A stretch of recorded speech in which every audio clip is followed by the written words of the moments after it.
In today's tutorial, I'm going to show you how to change the shop location on your Etsy shop or website. So first of all, all you need to do, just go and open the browser that you're going to use to follow this tutorial steps with. So of course, here in my case, I'm actually using Brave, but of course, in your case, you can use any other browser, could be possibly working for you. Once you open your browser, just go here to the URL section and type etsy.com and hit the enter button.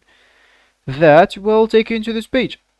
And if you are logged in into your account, you'll find the welcome back sentence with your name or your username at the middle upper side here.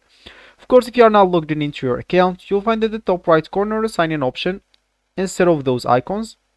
If you click on it, you'll be able to log in into your account or even to create one if you don't have it.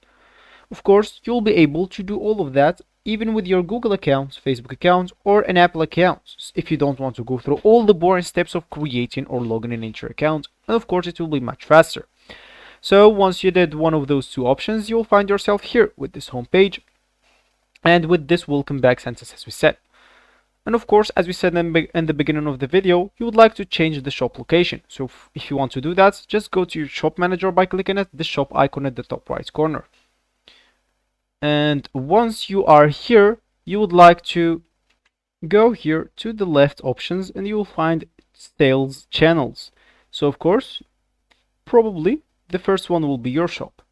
Maybe you'll have another one, so of course just choose whatever you want and select or click on the pencil icon next to your shop name, and that will take you into this page.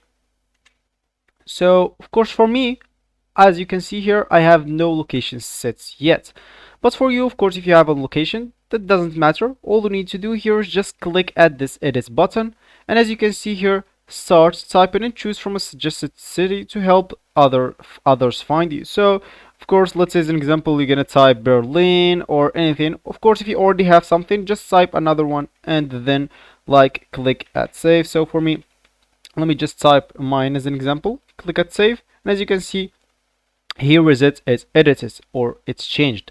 So that's actually for this tutorial. I hope you like it. Thank you guys for watching and goodbye.